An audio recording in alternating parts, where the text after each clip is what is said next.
Police প্রশাসনকে দলনিরপেক্ষ পক্ষপাত মুক্ত হতে হবে, সবার প্রতি সুবিচার করতে হবে এবং গণতান্ত্রিক পরিবেশ লাগবে, সামাজিক নিরাপদ পরিবেশ লাগবে, যেটা বর্তমানে নাই। বর্তমান সরকারও সেটা নয়।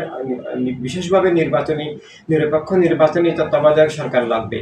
আর আপনি যাদেরকে ইসলামের রাষ্ট্র স্বীকার করতে হবে, রাষ্ট্রের মালিক সবাই, এক ধর্মের নামে মানে রাষ্ট্র হয় না। এটা আমাদের প্রিয় নবীর শিক্ষা নয়।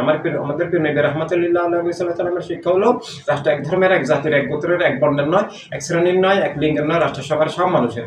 আর সেটার জন্য আমাদের প্রিয় নবীর দেওয়া মানবতার রাজনীতি অনুসরণ করতে হবে, মানবতার রাষ্ট্র প্রতিষ্ঠা করতে হবে। জন্য ইসলামের নামে যে দলগুলো আছে এগুলো আসলে ইসলাম আর ওয়াহাবিবাদের পার্থক্য, ইসলাম আর মওদুদিবাদের পার্থক্য বুঝতে হবে। বর্তমানে ইসলামের নামে আফগানিস্তানে তালেবান, ইরানে যে স্বৈরতান্ত্রিক সরকার এবং কাবলাভূমি আল আরবে যে ওয়াহাবিবাদী সরকার, এবং এখানে আমরা যে মওদুদিবাদ দেখতে পাচ্ছি, ওয়াহাবিবাদ দেখতে পাচ্ছি, তারা ইসলাম নয়, তারা মা বোনদের অধিকার স্বীকার করে না। আমাদের প্রিয় নবী বলেছেন ছেলে মেয়ে সবার লেখাপড়া করা ফরজ, সব মানুষ হিসেবে সমান, সবাই স্বাধীন, কেউ কাউকে লিঙ্গের কারণে কোনো বিভেদ বৈষম্য হবে না, অথচ তারা সেটা করছে।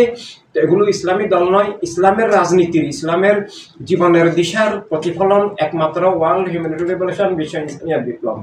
শুধু ইসলামের নয়, ইসলামের সাথে সাথে সব ধর্মের মানবিক মূল্যবোধের, সব ধর্মের মানবতার রাজনীতির প্রতিফলন করছে অনলি ওয়ার্ল্ড হিউম্যানিটি রিভলিউশন, বিশ্ব ইসলামিক বিপ্লব।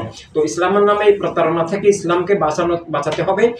জনগণকে আসল ইসলাম নকল ইসলাম বুঝতে হবে। ইসলামের আসল রাজনীতি আর ইসলামের নামে ধোঁকার রাজনীতি, ইসলামের নামে দলীয় মতবাদ চাপিয়ে দিয়ে রাষ্ট্রকে জবরদখল করা, রাষ্ট্রকে ধ্বংস করা এবং ইসলামকে ধ্বংস করার যে বর্তমান ওয়াহাবিবাদী মওদুদিবাদী যে ষড়যন্ত্র, সেটা থেকে ইসলামকে, রাষ্ট্রকে, অন্যান্য ধর্মকে, গণতন্ত্রকে আমাদের বাঁচাতে হবে মানবতা রাজনীতির, মানবতা রাষ্ট্রের মধ্যে দিয়ে, যেটা সব ধর্মের মানবিক মূল্যবোধের প্রতিনিধিত্ব করে।